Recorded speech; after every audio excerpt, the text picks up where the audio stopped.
Chers partisans du docteur Rainer Fulmich, chers amis, chers compagnons, Rainer vous remercie beaucoup d'être si nombreux ici aujourd'hui et de le soutenir si activement depuis plus d'1 an. Il reçoit toujours, comme la prison l'a encore mentionné, plus de 100 lettres par jour, ce qui le rend très heureux, et il essaie vraiment de répondre à toutes les lettres. Ça prend parfois un peu de temps, il a en effet une écriture pas très lisible. Tout ça doit souvent être retravaillé et réécrit. Vous le remarquez parce que vous recevez parfois des réponses par email. Il n'a pas de connexion Internet, pas d'ordinateur portable, aucune possibilité d'envoyer un email depuis la prison. C'est alors qu'une collaboratrice de l'équipe ICCI s'en occupe. Je fais aussi suivre certaines choses, où il enregistre des messages vocaux, dans la mesure du possible, et ceux-ci sont ensuite diffusés par message vocal, etc. C'est pourquoi il fait parfois des discours, pour que tout le monde puisse entendre des nouvelles de lui. Rainer sait que vous manifestez aujourd'hui, ici à Genève, pour lui. Il a aussi enregistré un message vocal que j'ai transmis à Sonja, et j'espère que vous pourrez aussi le lire techniquement. Nous sommes actuellement en procédure judiciaire, dans les plaidoiries. Dans le cadre des plaidoiries, je suis en ce moment occupée à lire. Beaucoup de documents, à revoir, de nombreux dossiers. Nous voulons lire toutes les demandes de preuves que nous avons soumises au tribunal ces derniers mois, et qui, en raison de l'ordre strict de la procédure écrite, c'est-à-dire l'exclusion de l'audience publique et aussi l'exclusion du public dans la procédure judiciaire depuis mi-juillet, nous aimerions tout rendre public. Nous avons commencé la semaine dernière. J'ai lu la plainte, la réponse de Rainer Fulmich par email. Nous avions d'autres documents qui montrent qu'il a été accusé à tort depuis le début, qu'il est diffamé. Ses soutiens sont diffamés, ils sont présentés par l'établissement pénitentiaire comme violents, comme des penseurs latéraux, des théoriciens du complot, et, même, comme faisant partie de la scène des citoyens du Reich. À cause de cela, il lui a malheureusement été interdit. Cette courte vidéo aujourd'hui, vendredi, parle de la participation à la cérémonie d'adieu de sa mère. Tant la prison que le tribunal ont confirmé la demande de la prison, en partant du principe qu'il pourrait y avoir des agressions violentes ou des tentatives de libération lors de la cérémonie d'adieu de la mère de Rainer Fulmich. Nous avons montré que c'est absurde, que ce sont des gens pacifiques. Nous avons également soumis des photos à cet égard. Le tribunal connaît les observateurs et les visiteurs du procès.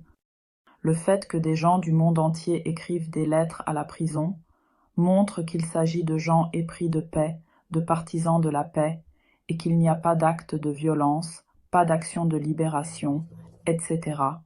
Ce qui est prévu ici et qui n'a jamais été prévu, Rainer Fulmich n'est pas à la tête d'une organisation terroriste, de la RAF, d'un gang de motards, des Hells Angels ou de quelque chose de similaire. C'est un docteur en droit qui a exercé comme avocat, enseigné à l'université et pendant la pandémie de Corona a montré l'autre côté, questionné les mesures et mis en lumière le sort de nombreuses personnes affectées grâce au protocole du RKI déclassifié. Il avait raison, tout comme d'autres dans le mouvement. Le travail du comité Corona en Allemagne a été unique, impliquant de nombreux scientifiques et experts internationaux, comme nous le savons maintenant. Grâce au protocole déclassifié du RKI, il avait raison, tout comme beaucoup d'autres dans le mouvement. Et le travail du comité Corona en Allemagne a probablement été unique jusqu'à présent, car il a également impliqué de nombreux scientifiques et experts internationaux. Rainer aimerait s'appuyer sur ces découvertes et continuer à agir, surtout maintenant, saisir l'occasion d'agir à l'international pour enfin envisager des actions collectives dans le monde anglo-américain et pouvoir les mener à bien avec succès. C'est actuellement interdit pour lui.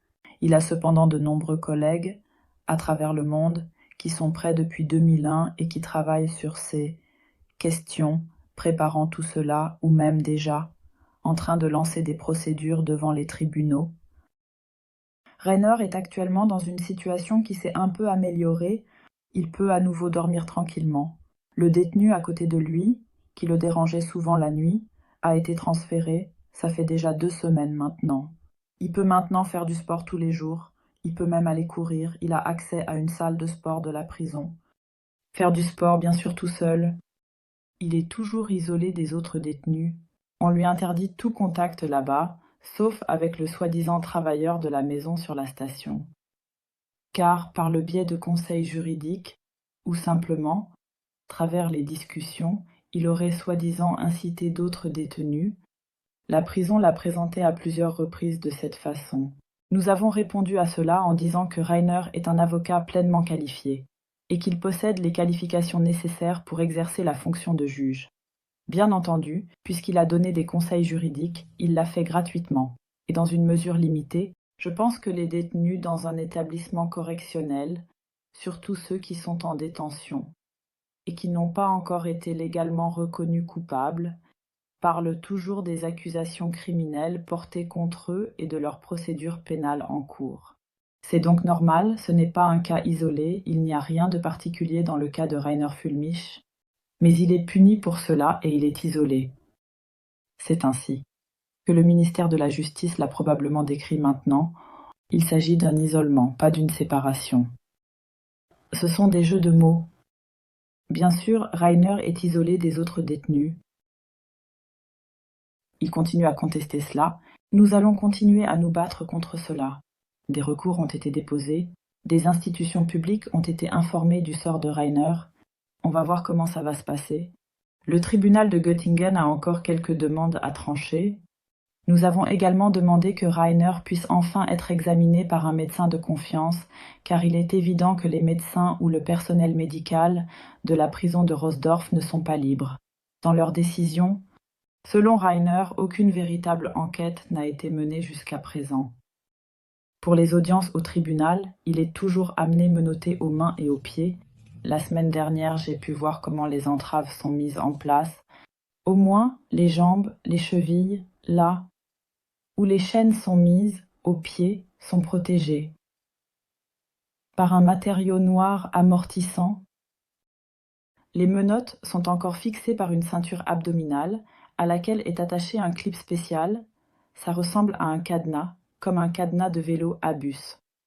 En forme de U, les menottes sont encore fixées à une ceinture abdominale, de sorte qu'il ne puisse en aucun cas se débattre ou faire quoi que ce soit. Il est vraiment transporté vers la prison comme un criminel dangereux. La bonne nouvelle, c'est que les agents pénitentiaires qui s'occupent de lui, qui l'accompagnent, sont heureusement usand. Être très gentil et amical. Oui. Sinon, nous verrons comment toute la procédure va se dérouler maintenant. Nous allons, comme je l'ai dit, continuer. Apporter beaucoup de choses à la connaissance du public.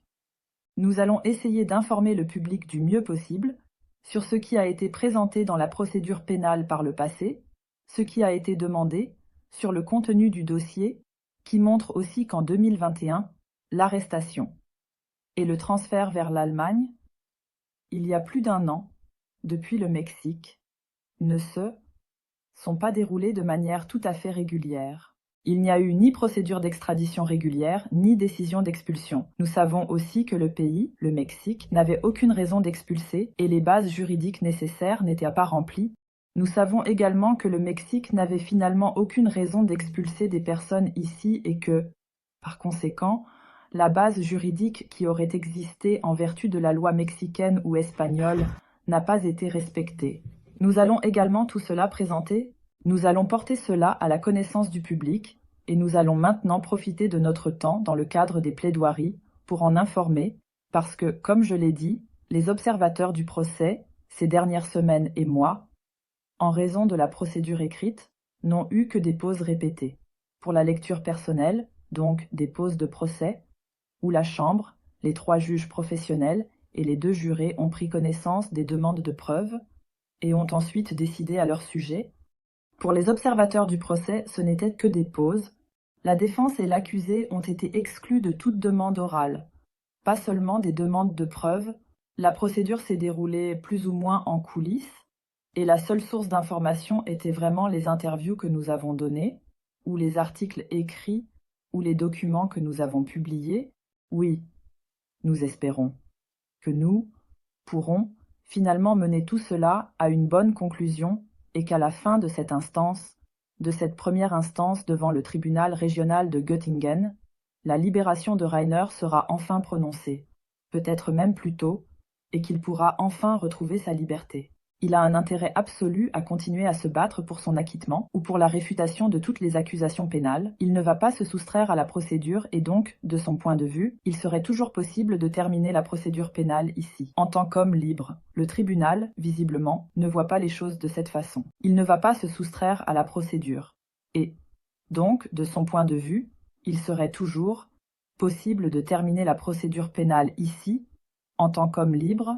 Le tribunal ne voit manifestement pas les choses de cette façon. Le procureur a demandé une peine de 3 ans et 9 mois de prison. Un mandat d'arrêt a été demandé. Nous connaissons de nombreux exemples comparables dans la justice actuelle, où les peines sont nettement plus légères, parfois même réduites à des amendes, pour des accusations pénales de même montant financier. Nous continuerons également à le faire. Et oui, je souhaite d'abord à tous une belle journée aujourd'hui, une fête ou une manifestation réussie et agréable, ainsi qu'un bon échange. C'est toujours important de se rencontrer lors de tels événements et de pouvoir enfin échanger personnellement. Et je laisse ensuite Rainer s'exprimer avec ses propres mots. De gros bisous à tous. You Sound.